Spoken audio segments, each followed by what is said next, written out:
History I کے پیارے دوستو، السلام علیکم۔ میں ہوں فہیم جلال۔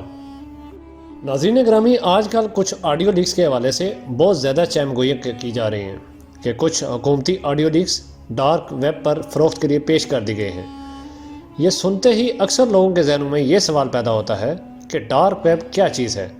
تو اس حوالے سے آپ کو بتاتے چلیں کہ انٹرنیٹ میں ایک اور دنیا بھی موجود ہے جو ڈیپ ویب اور ڈارک ویب کہلاتی ہے۔ ڈیپ ویب اور ڈارک ویب کیا ہے اور کس طرح کام کرتی ہے، اس بارے میں لوگوں کی ایک بڑی تعداد زیادہ معلومات نہیں رکھتی۔ آج کی اس ویڈیو میں ہم ڈیپ ویب اور ڈارک ویب کے بارے میں آپ کو بتائیں گے، اس لیے آپ سے گزارش ہے کہ مکمل معلومات کے لیے اس ویڈیو کو آخر تک ضرور دیکھیں اور چینل پہ نئے آنے والے دوست چینل کو سبسکرائب کر لیں۔ تو چلیے موضوع کا باقاعدہ آغاز کرتے ہیں۔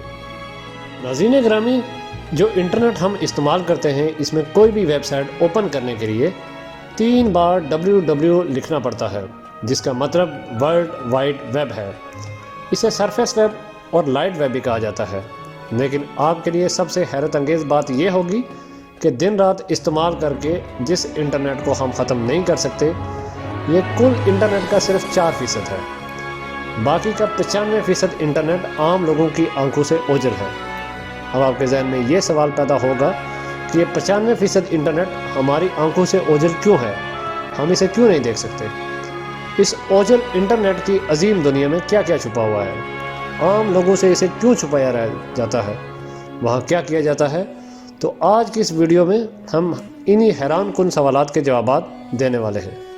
ناظرین گرامی، ورلڈ وائڈ ویب کو ٹرم برنرز نے 1999 میں ایجاد کیا اور 6 اگست 1991 کو باقاعدہ منظر عام پہ لایا۔ پھر یہ ٹیکنالوجی گولی کی رفتار سے ترقی کرتے کرتے یہاں تک پہنچ گئی۔ اس طرح پوری دنیا سمٹ کر ایک کمپیوٹر کی سکرین پر اکٹھی ہو گئی۔ ویب کے فوائد سے انسان مفید ہونے لگا، لیکن وقت کے ساتھ ساتھ اس کی محتاج بن کے رہ گیا۔ ویب کی تیز رفتاری کی وجہ سے دستاویزات کی منتقلی اور خط و کتابت ای میل کی شکل میں تبدیل ہو گئے اور کمپنیوں اور اداروں نے اس کا استعمال کرنا شروع کر دیا۔ ایک طرف پوری دنیا اس نعمت سے مستفید ہو رہی تھی، تو دوسری طرف ڈیوڈ جام نے ایک مضمون لکھا جس میں انہوں نے خبردار کیا کہ ورلڈ وائڈ ویب کے حد سے زیادہ استعمال کی وجہ سے لوگ اپنی معلومات کی نگرانی سے محروم ہوتے جا رہے ہیں۔ لوگوں کو یہ بھی معلوم نہیں ہوتا کہ ان کی معلومات درست ہے یا پرانی ہے۔ چنانچہ جس خدشے کا اظہار ڈیوڈ جام نے کیا تھا، آج ہر کوئی یہ جانتا ہے کہ گوگل اور فیس بک سمیت دیگر ویب سائٹس اپنے یوزر کے بارے میں اتنا کچھ جانتی ہیں کہ ان کے قریبی دوست یا سگے بہن بھائی بھی اتنا نہیں جانتے ہوں گے۔ چنانچہ انہی سورسز کا استعمال کرتے ہوئے دنیا کی خفیہ اداروں نے جاسوسی کا جال بھی بچھا لیا۔ یہاں سے انٹرنیٹ کی دنیا میں ایک نیا موڑ آتا ہے اور حکومتیں یہ سوچنا شروع کر دیتی ہیں کہ انٹرنیٹ پر ڈیٹا کے تبادلے کی سیکیورٹی کے لیے کوئی نظام ہونا چاہیے تاکہ کوئی اسے چوری نہ کر سکے۔ چنانچہ اس مقصد کے لیے امریکی نیوی کے 3 ریسرچرز نے یہ بیڑا اٹھاتے ہوئے اونین راؤٹنگ کا نظام پیش کیا۔ اس نظام کو اس طرح بنایا گیا تھا کہ کوئی بھی شخص کسی بھی ڈیٹا کو چرا نہیں سکتا تھا اور نہ ہی بغیر اجازت کے ویب سائٹ کو اوپن کر سکتا تھا۔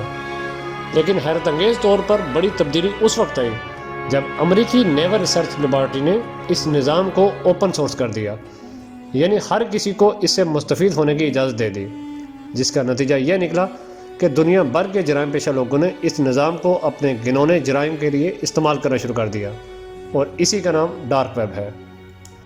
ناظرین گرامی، ساری بات کو سمجھانے کے لیے میں آپ کو ایک مثال دے کر سمجھانا چاہتا ہوں۔ فرض کریں کہ برف کا ایک پہاڑ سمندر میں کھڑا نظر آ رہا ہے۔ اس کا تھوڑا سا حصہ باہر ہے۔ اسے آپ ورلڈ وائڈ ویب کہیں گے، یعنی وہ انٹرنیٹ جسے ہم استعمال کرتے ہیں۔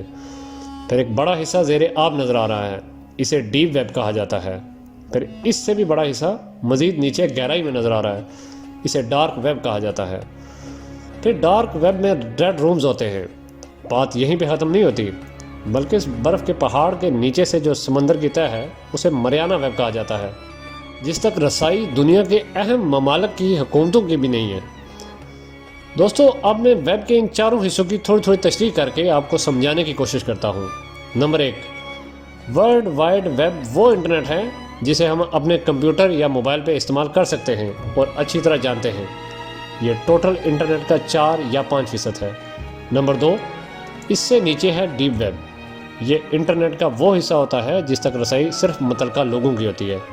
اور یہ عام طور پر مختلف کمپنیوں اور اداروں کے استعمال میں ہوتا ہے، جیسا کہ بینکوں کا ڈیٹا یا مثلاً کسی بھی موبائل کمپنیز کا ڈیٹا۔ مثال کے طور پہ آپ اسلام آباد سے ایک سم لیتے ہیں اور سم گم ہونے کی صورت میں آپ وہی سم دوبارہ کراچی سے نکلواتے ہیں، تو وہی کمپنی اپنے انٹرنیٹ سے آپ کی پوری ڈیٹیل نکالنے کے بعد آپ کو سم مہیا کر دیتی ہے۔ سارا ڈیٹا ڈیپ ویب پہ ہوتا ہے، چنانچہ کمپنی والے صرف اپنے کمپنی کا ہی ڈیٹا اوپن کر سکتے ہیں، کسی اور کمپنی کا نہیں۔ اسی طرح ہر کمپنی کی رسائی صرف اپنے ڈیٹا تک ہوتی ہے۔ نمبر 3 پہ آتا ہے ڈیپ ویب سے نیچے ڈارک ویب۔ یہ انٹرنیٹ کا وہ حصہ ہوتا ہے جہاں تک کسی کی رسائی نہیں ہو سکتی، سوائے اس کے جس کے پاس ڈارک ویب کا پورا ایڈریس موجود ہوتا ہے۔ عام طور پر ڈارک ویب کی ویب سائٹ کا ایڈریس بھی مختلف نمبرز اور لفظوں پر مشتمل ہوتا ہے، اور آخر میں .com کے بجائے .to یا .onion وغیرہ ہوتا ہے۔ یہاں جانے کے لیے متعلقہ ویب سائٹ کے ایڈمن سے رابطہ کرنا پڑتا ہے، جو آپ سے رقم وصول کر کے ایک ایڈریس دیتا ہے۔ جب آپ پورا اور ٹھیک ٹھاک ایڈریس ڈالتے ہیں تو یہ ویب سائٹ اوپن ہو جاتی ہے، لیکن یاد رکھیں کہ گوگل یا عام براؤزر پہ یہ ویب سائٹ اوپن نہیں ہوتی، یہ صرف TOR پر ہی اوپن ہوتی ہے۔ اور یہ بھی یاد رکھ لیں کہ ان ویب سائٹ کو اوپن کرنا یا دیکھنا بھی قانوناً جرم ہے۔ اگر آپ کے بارے میں صرف اتنا پتہ چل جائے کہ آپ نے ڈارک ویب پہ وزٹ کیا ہے تو اس پر آپ کی گرفتاری اور سزا بھی ہو سکتی ہے۔ پھر ڈارک ویب پہ ریڈ روم بھی ہوتے ہیں، یعنی ایسے پیجز ہوتے ہیں جہاں لائیو اور براہ راست قتل و غارت گری اور بچوں کے ساتھ جنسی زیادتی دکھائی جاتی ہے۔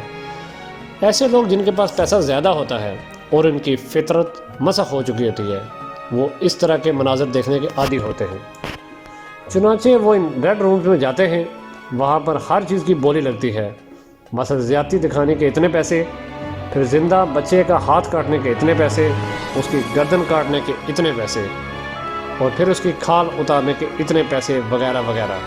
اس کے علاوہ ہر قسم کی منشیات، اسلحہ اور جو کچھ آپ سوچ سکتے ہیں وہ سب آپ کو وہاں بآسانی مل سکتا ہے۔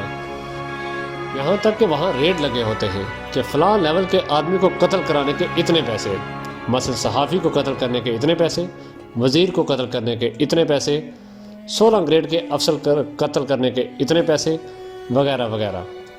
اس قسم کی ایک ویب سائٹ سلک روڈ کے نام سے بھی مشہور ہے، جسے امریکی انٹیلیجنس نے بڑی مشکل سے ایڑی چوٹی کا زور لگا کر ٹریس کر کے 2015 میں بلاک کر دیا تھا۔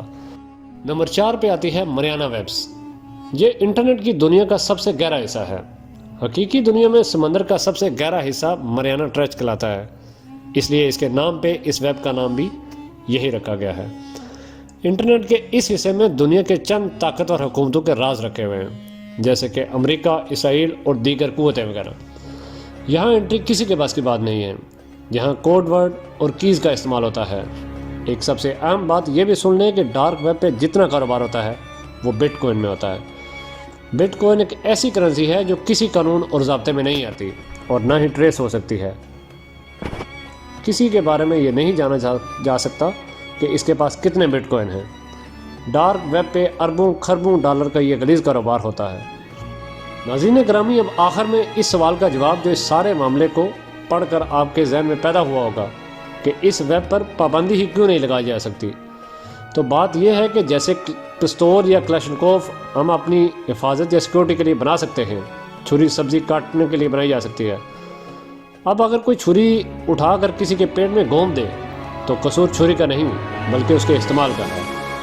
چھری پر اگر پابندی لگا دی جائے تو تمام انسانوں کا خرچ ہوگا، لہٰذا اس کا حل یہی ہے کہ جو اس کا غلط استعمال کرے اسے عبرت کا نشان بنا دیا جائے اور کڑی سے کڑی سزا دے دی جائے، اور باقی لوگوں کو پہلے ہی بتا دیا جائے کہ اس کے غلط استعمال آپ کی دنیا اور آخرت برباد کر سکتا ہے۔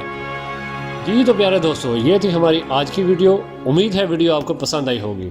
اگر ایسا ہی ہے تو ویڈیو کو اپنے دوستوں کے ساتھ شیئر کریں، اور چینل پہ نئے آنے والے دوست چینل کو سبسکرائب کر لیں۔ آپ سے اگلی ویڈیو میں ملاقات ہوگی، تب تک اپنے دوست فہیم جلال کو اجازت دیں۔ اللہ حافظ۔